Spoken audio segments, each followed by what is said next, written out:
Sup witches, welcome back to my channel. If we've never met before, my name's Gianna and I'm a witch. So in today's video, I'm going to be showing you guys how to make your very own potions. I recently got a comment asking me to talk a little bit about how I make my own potions and how I come up with my own recipes.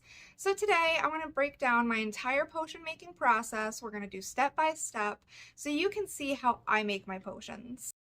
Before we start, I'm going to light some incense because the element of air relates to the mind. I love working with air to promote creativity and inspiration whenever I'm writing spells or potion recipes.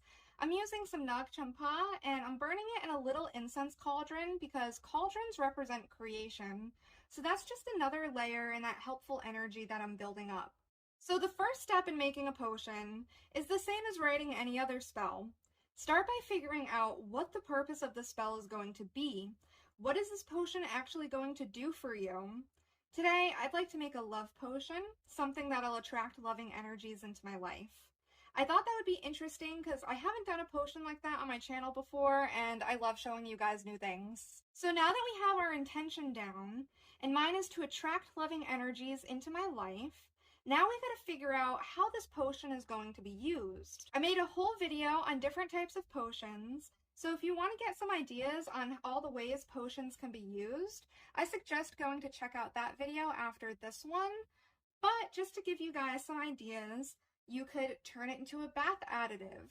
You could use it as a room spray, and you can even consume a potion as long as the ingredients are edible, they don't have harmful interactions, and you're using food-safe cookware to actually brew that potion. I think this potion will be used to enchant a crystal pendant. It's a cool process, and I'd like to take the opportunity to show you guys how I would do that. So now that we have that down, we can start to build the recipe for our potion. I like to start with ingredients, which I choose by considering their magical correspondences and deciding what ingredients will work well together. When choosing ingredients, you really have to make sure that all of your ingredients play nice together, because when working with herbs, there is the possibility of harmful chemical interactions, and this is why a witch should have a really well-rounded area of study, because it's really important to study the herbalism that goes along with the wort cunning that witches use in magic, and studying geoscience to make sure your crystals aren't toxic is just as important as studying the magical correspondence of those crystals. Okay, so let's figure out the ingredients that we want to use. First, let's talk about our liquid base, because potions are, of course, liquid.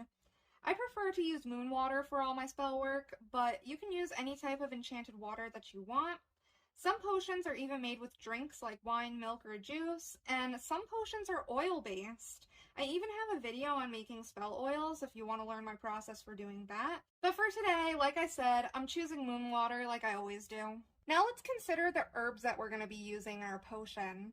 Now you can find herbs and magical correspondences online, or in books like this one. This is Cunningham's Encyclopedia of Magical Herbs. I showed this off in one of my other potion videos, and it's really popular in the witchcraft community already, so you're probably already well acquainted with this material. So for my potion, I'm looking for herbal correspondences that relate to love.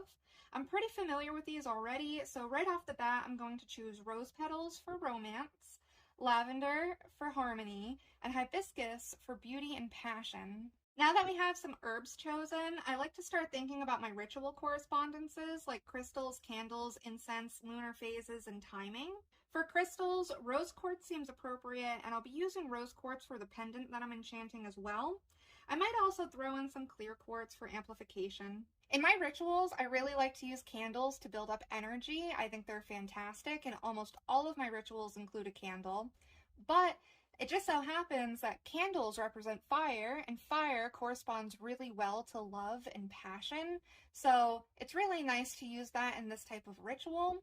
I'm also going to be choosing red as the color of my candle in this ritual because red corresponds to love. Now, red to me is very deep and passionate love. Pink might be another good choice for a candle color if you want something a little bit more gentle and loving, but it's really how you see color. I'm also going to be dressing my candle, so I'm thinking about oils, and I happen to have rose oil on hand, and I think that's going to be fantastic for the spell because we're really building up that loving energy with the power of rose. So I'm going to dress my candle in rose oil, and then I'm going to coat my candle in cinnamon to further amplify that loving energy. And cinnamon is also a really powerful magical amplifier. So this is going to add that burst of energy to the spell that makes it really, really powerful. So now I'm moving on to the non-physical correspondences that I like to consider.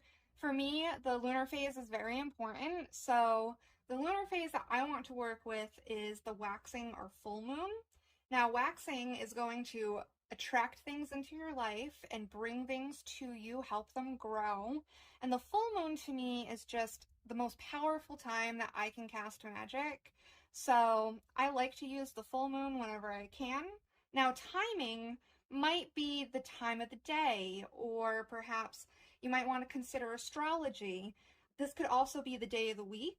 So I like to cast a love spell on a Friday, and this is because Friday relates back to the goddess Freya, so it's just kind of a day of divine love for me. Now moving on to the deity correspondence. For me, I am a practitioner of natural magic almost 99% of the time, which means I don't really rely on a deity or spirits to cast my magic for me. So I don't worry about the deity when I'm writing my spells, but this might be something that you want to add into your spell. Now that we have the bare bones of our potion, it's time to put all the pieces together in a ritual that feels magical to you. So think about how you want to brew and use your potion, and write a ritual around that in your own magical style. I like intricate rituals that involve incantations, tools, and added layers of symbolism, but you can make it as simple or complex as you like. Like I said, I'm going to be using this potion to make a love charm to attract loving energies into my life. So I've written a ritual that includes the process of brewing the potion and enchanting the pendant. And instead of explaining my ritual here, I decided I'm just going to demonstrate that ritual for you guys in this video right here. That way, not only will you be able to see my writing process come together, but I can also teach you how to cast this spell if you want to try it out for yourself. But until then, happy casting!